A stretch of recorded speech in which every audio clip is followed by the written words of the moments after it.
Sangat perih sekali karena kita masuk melalui tekong. Jadi andai kata saya boleh pulang, saya pulang karena saya tak mampu potong uang tekong. Wah, berarti seperti jual beli. Lah iya, dijual beli. 19 ringgit 20 sen. Dapat gaji. Dapat gaji 1 bulan. Uang Indonesia, mata uang Indonesia lebih besar dari mata uang Malaysia. Itu pernah nggak abang sampai menyalahkan Tuhan atau menyalahkan orang tua gitu? Apatah lagi menyalahkan orang tua ataupun Allah. Sejauh mana kita terbang, lambat laun pasti akan kita kembali ke sarang kita. Iya, iya. Jadi seperti mana pepatah mengatakan, terbang tanpa sayap hingga jatuh di pangkuan ibunda. Nah, pada hakikatnya saya tidak mendapatkan hasil apa-apa sekalipun. Ibu saya meninggal tanpa disadari, saya tidak ada di sisinya. Sebelum menonton videonya, pastikan Anda sudah menekan tombol like dan subscribe. Assalamualaikum warahmatullahi wabarakatuh, geng. Berjumpa lagi dengan saya, Zainal Satori. Di video kesempatan hari ini, saya akan bertanya-tanya atau mewawancarai Pak C ini. Dan semua perjalanan itu pasti ada lika-liku, pasti ada semangat, pasti ada keluhnya. Cuman cara waktu kita jatuh itu gimana cara mengatasinya. Lah, berhubung kita ngomongin masalah perjalanan hidup, kita langsung tanya kepada Bapak ini yang lebih berpengalaman tentunya ya. Mohon maaf, namanya siapa dulu, Pak? Nama saya Muhammad Fitri Abdullah. Muhammad Fitri Abdullah dari NTT. Ya. Di sini itu kan merantau ya? Iya, merantau. Pernah mengalami kesusahan yang paling parah itu yang seperti apa, Pak? Ya, kalau mengalami kesusahan yang paling parah, yang paling terpuruk gitu, yang sampai misalnya itu seperti wah, kayaknya saya sudah nggak layak hidup lagi atau gimana gitu. Itu pada awal mulanya itu pertama kali masuk Malaysia tahun 92. Itu sangat perih sekali. Andai kata kalau saya boleh pulang, saya pulang. Karena apa itu? Karena ya malum saja, kita ini kan orang baru, baru masuk di Malaysia. Caranya kita untuk potong buah sawit itu gimana caranya kita tak pandai. Karena kita masuk melalui tekong. Tekong ya kan? Itu calo, geng. Calo, ya calo. Dia mengatakan di sini tanam tembakau, tanam tembakau, kebun tembakau. Oh, pertama masuk itu diiming-imingi dengan tanam tembakau gitu. Diiming-iming, kalian masuk di sana nanti, kalian masuk ke kebun tembakau. Nah, jadi kita pun syukur alhamdulillah lah. Bagus. Karena gitu. iya bagus karena tanam tembakau kita di kampung pun siki-siki kita dapat tahu. Oh, karena di kampung abang sana pun ada tembakau gitu. Ada juga, ya. Jadi kita tahu. Rupa-rupanya masuk di sini bukan kebun tembakau, tapi kebun sawit. Iya. Kenapa saya katakan itu sangat perih dan sangat sakit sekali? Karena kita ini orang baru, malum. Ya, alhamdulillah sekarang umur saya sudah 46 tahun. Tapi ketika saya masuk dulu umur saya 11 tahun. Oh, masih muda banget. Masih muda banget. Jadi saya mengatakan sangat perih, sakit hati. Andai kata saya boleh pulang, saya pulang. Karena saya tak mampu potong buah. Kenapa saya kata saya tak mampu potong buah? Maklum anak baru belajar. Si mandor ini datang, kalian potong buah ini ya. Iya bang. Kita potong. Tapi dikasih sabit. Saya tengok di atas sabit itu, ya Allah. Pelepah itu ti sampai ke 9-10 pelepah baru nampak buah merah di tengah-tengah itu. Dalam hati kecil aku bagaimana caranya supaya saya boleh keluarkan buah itu, sedangkan pelepahnya berpuluh-puluh di bawah. Gimana caranya? Gimana cara manennya itu ya? Cara manennya. Jadi saya cakap sama mandor, Pak atau abang, gimana caranya potong buah pelepah begitu banyak, sedangkan buahnya di tengah-tengah. Dia katakan begini bang, begini adek. Jadi cara potong. Kita pun hari pertama, kedua, ketiga itu saya kalau tak silap aku mungkin 8 pokok saya potong. 8 pokok buah itu kata silaku 18 tandan. 18 tandan. Iya, satu hari. Satu hari. Waktu pertama masuk itu 1 bulan dapat gaji berapa itu bang? Kan begini ceritanya pertama dulu ya. Saya potong-potong itu satu hari saya dapat 18 atau 19 tandan. Ya. Ketika itu satu tandan 18 sen. Oh, hitungan tandan ya. Hitungan tandan. Jadi 18 sen. Kalau kali 19 atau 18 tandan kali 18-19 itu berapa? Sangat. Kalau sampai ke 1 bulan berapa? Tapi alhamdulillah namanya juga kita anak merantau. Seperti mana saya katakan, kita hidup merantau ini, kita tergantung pada kaki dan tangan kita. Kaki kita melangkah, tangan kita bergerak, insya Allah dapat hasilnya. Jadi hari demi hari, hari demi hari, hari demi hari, kami potong buah itu agak meningkat. Mulanya 18-19, kali keduanya sampai 20-30, kali empatnya sampai dekat 1 bulan lebih itu saya potong 1 hari dapat 165 tandan. Saya rehat, saya mengelus dada, ya Tuhan. Hari pertama, kedua, ketiga saya tak mampu, tapi sekarang sudah mampu sampai 100 lebih tandan. Jadi 100 lebih tandan. Bersyukurlah ya. Kalau kalikan dengan berapa ya? 18 kah? Berapa tuh? 18 sen. Itu sudah 100 lebih berapa belas ringgit ya? Dekat 20 lebih ringgit lah, lebih kurang macam itu.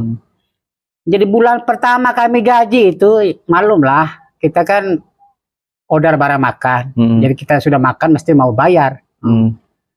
Potong barang makan, potong uang tekong. Uang tekong dipotong. Potong gaji. Iya dipotong. Berarti pertama masuk Malaysia itu nggak ngeluarin modal? Iya, kita masuk Malaysia itu memang toke ambil kita di tekong, dia bayar per kepala 350 ringgit. Wah, berarti seperti jual beli. Lah iya, dijual beli. Dijual beli per kepala 350 ringgit. Jadi kami 1 orang 350 ringgit. Jadi kami potong tolak tekong, tolak makan. Pada ketika itu saya masih ingat lagi. Balance saya 19 ringgit 20 sen. Dapat gaji. Dapat gaji 1 bulan. 1 bulan. 1 bulan. Wah. Sampai saya tidur malam itu tangan saya ini tak melentang ke mana? Di kepala macam ini. Karena seperti mana mak saya mengatakan. Kalau anak-anak tidur tangannya melintang di tangan macam ini, di dahi macam ini, itu bermaksudnya pikiran dia itu melayang-layang, memikirkan segala sesuatu apa yang dipikirkan. Jadi tangan saya letak di sini. Dalam hati kecil saya, ya Tuhan, kalau gaji saya 1 bulan belas ringgit macam ini, macam mana saya boleh kembalikan duit utang saya yang saya punya 250.000 ini. 250.000 rupiah per tahun 500.000. Uang bunganya itu 1 kali ganda. Jadi 250 kali 2 500. Saya pikir tapi alhamdulillah 1 tahun cukup saya boleh kirimkan 500.000 itu. Bayangkan tahun 92 uang Indonesia, mata uang Indonesia lebih besar dari mata uang Malaysia. Ya. Kalau tak silap aku ketika itu duit ringgit 1.000 ringgit dikalikan dengan mata uang Indonesia 600 lebih lah, 600.000 lebih. Wah, berarti kalau sampai 500.000 itu waduh dekat 1.000 ya sini ya. Iya. Itu pun zaman dulu ya. Zaman dulu. Jadi itu makanya saya terpikir-pikir kalau gaji saya per bulan belas ringgit macam ini. Kalau per tahun gaji saya berapa ini? Pada waktu itu gaji basic Malaysia itu berapa, Bang? Kalau ingat lagi tak? Maksudnya gaji apa tuh? Sekarang kan gaji basic Malaysia kan 1.500 ringgit Malaysia. Sekarang kalau yang dulu itu? Kalau yang dulu itu maklumilah, sebab kami dulu bukan kerja melalui kontrak ataupun pengesap, jadi dia harus menentukan bahwa awak kerja per bulan sekian ratus ringgit rupiah, sekian ratus ringgit. Karena tidak, borong ya? Karena borong. Jadi ikut kemampuan dan kekuatan kita. Sejauh mana kita mampu, sejauh mana kita kuat, itulah hasil engkau. Jadi kalau engkau contohnya macam malas-malas dan lain sebagainya, makanya tidak ada apa-apa. waktu abang sedih itu, paling sedih itu, pernah nggak abang sampai menyalahkan Tuhan atau menyalahkan orang tua gitu, atau menyalahkan orang lain gitu? Ini kalau Pas waktu bener-bener sedih itu di waktu yang terjatuh itu. kalau sampai mengatakan begini, saya tidak mampu berkata apa-apa, sebab saya tidak menyalahkan siapa-siapa, apatah lagi menyalahkan orang tua ataupun Allah. Karena Karena ini ya? kehendak diri kita sendiri. Nah, Iya, betul. Sejauh mana kita terbang, lambat laun pasti akan kita kembali ke sarang kita. Iya, betul. Jadi seperti mana pepatah mengatakan, apa ya? Aku pun sudah lupa pepatahnya itu. Pepatah kata, terbang tanpa sayap hingga jatuh di pangkuan ibunda. Jadi maksudnya gimana itu, Bang?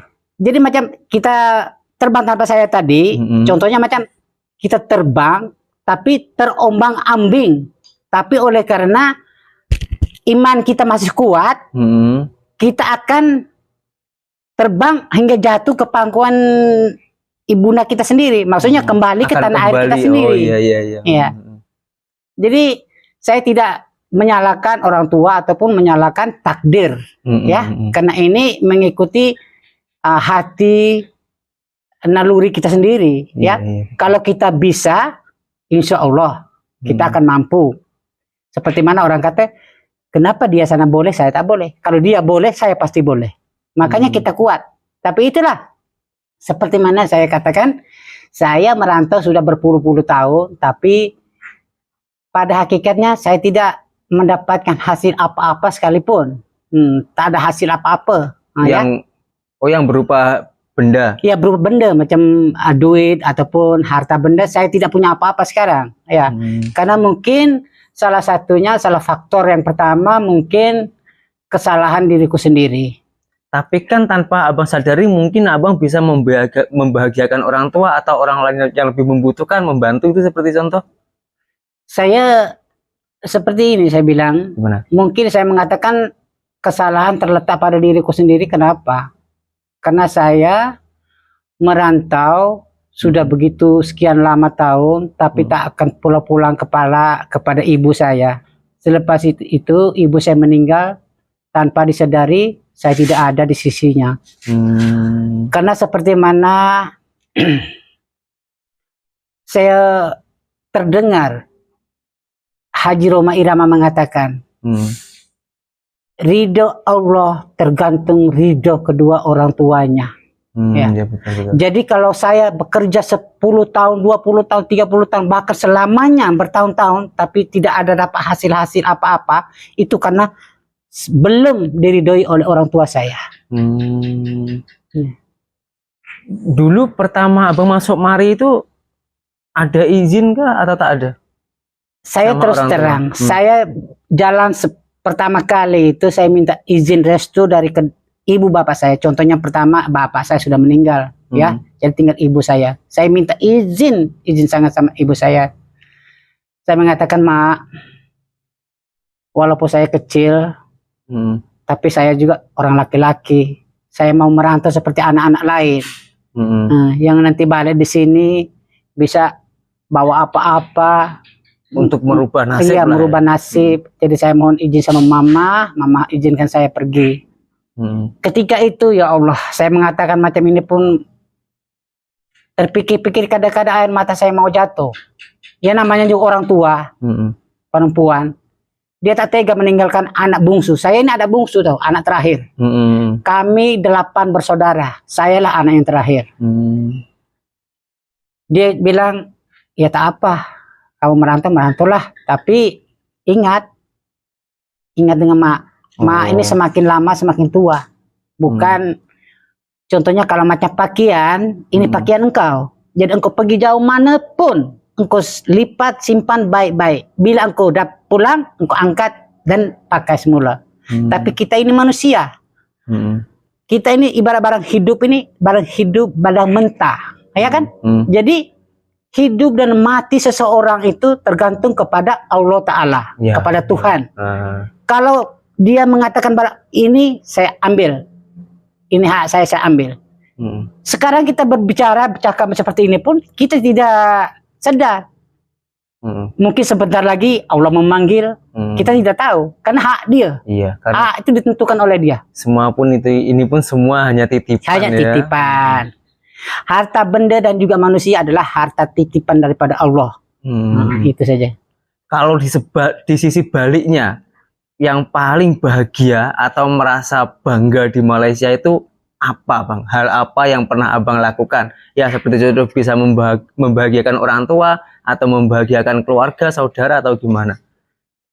Contohnya seperti ini ya, saya juga mau menjawab pertanyaan ini pun mungkin agak terasa ragu-ragu karena saya tidak bisa berbuat apa-apa. Cuma saya hanya mengingatkan pesan arwah mak saya. Dikata nak, kalau pergi merantau adalah di tanah orang, negara orang. Tak siapapun yang kalian kenali, tak siapapun yang mengetahui kamu.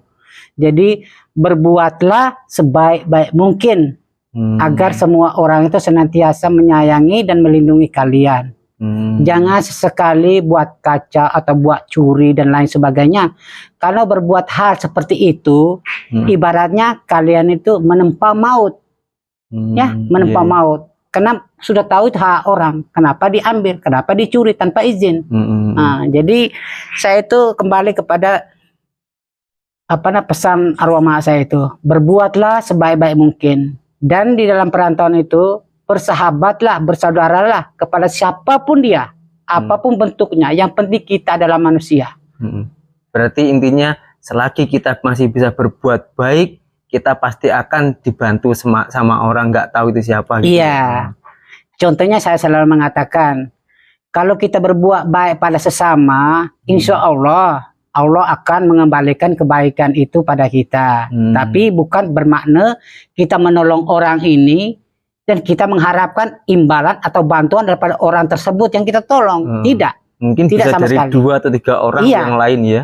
Contohnya kalau kita buat menolong orang sekarang ini, ini kawan kita tak sadar, tak kenal siapapun dia, tapi oleh karena hati kita sangat sangat ingin sekali mau menolong dia, kita tolong aja apa yang kita mampu, karena ini Allah alam. Jadi kita tolong. Tapi kalau memang tolong engkau dengan cara ikhlas, insya Allah suatu saat kalau engkau dapat kesulitan, ada seseorang yang dapat menolongmu tanpa disadari siapapun dia. Karena itu utusan daripada Allah. Allah mengizinkan bahwa tolonglah saudaramu itu, dia itu tengah kesulitan. Padahal kita tidak tahu siapa dia, kita pun tidak tahu. Karena itu utusan Allah. Karena membalas kebaikan selama ini engkau berbuat baik pada sesama itu. Tapi saya cuma berkata demikianlah. Tapi saya pun tak pernah menolong siapa-siapa. Cuma intinya saya tidak pernah menjahati orang. Saya hanya berbuat baik saja. Yang paling bagus itu sih Bang, berbuat baik tapi kita nggak merasa. Itu kan yang paling afdol lah ya di sini kan. Iya. Berarti intinya dari video ini, dari perkataan tadi, kebanggaan Abang adalah sebuah kebaikan gitu ya. Iya. Saya contohnya begini ya, saya bukan apa tapi saya kalau contohnya, walaupun saya tidak pernah membahagiakan arwah mak saya di dunia ini, tapi setidak-tidaknya saya membahagiakan di akhirat, di surganya Allah. Kenapa saya berkata demikian? Ya, mungkin saya menolong seseorang ini untuk menutupi segala sesuatu apa yang saya tidak pernah melakukan sesuatu untuk ibu saya. Jadi saya buat segala sesuatu kebaikan pada sesama ini, Allah akan tahu kebaikan yang saya buat pada sesama ini, dia akan kembalikan kebaikan saya ini pada arwah mak saya. Nah, karena saya bilang begitu karena arwah mak saya akan bahagia di sana. Mungkin kita tidak tahu, tapi namanya orang juga roh. Roh itu di mana saja dia akan tahu. Ya kan? Betul. Walaupun saya berkata di sini di Malaysia, arwah mak saya ada di kampung, tapi sebagai roh saya bicara seperti ini dia tahu. Anak saya cakap macam ini. Jadi saya kalau saya tidak pernah menolong seorang lah, tapi saya menolong atau membantu itu kemampuan saya. Saya mampu saya tolong. Kalau saya tak mampu menolong dengan cara uang atau cara pemberian apa-apa, saya menolong dengan berdoa pada Allah. Ya Allah, ringankanlah beban saudara ini ya Allah. Mudahkanlah segala urusannya. Lancarkanlah segala rezekinya ya Allah. Hanya Engkaulah sang pencipta alam semesta. Allah akan tahu. Walaupun kita tidak tolong dengan apa-apa, tapi tolong dengan doa cukup. Alhamdulillah. Berbuat baik itu nggak mahal, tergantung niat kita gitu ya. Meskipun hanyalah dengan doa, yang penting kita ikhlas gitu kan. Ikhlas. Nah itu buat para geng-geng atau sahabat-sahabat kita semua, berbuatlah baik kepada siapapun dan dimanapun Anda berada. Dan jangan lupa selalu ingatlah dan sayangilah keluargamu, terutama orang tuamu. Saya Zainal Satori, TKI Malaysia. Salam TKI sukses. Assalamualaikum warahmatullahi wabarakatuh.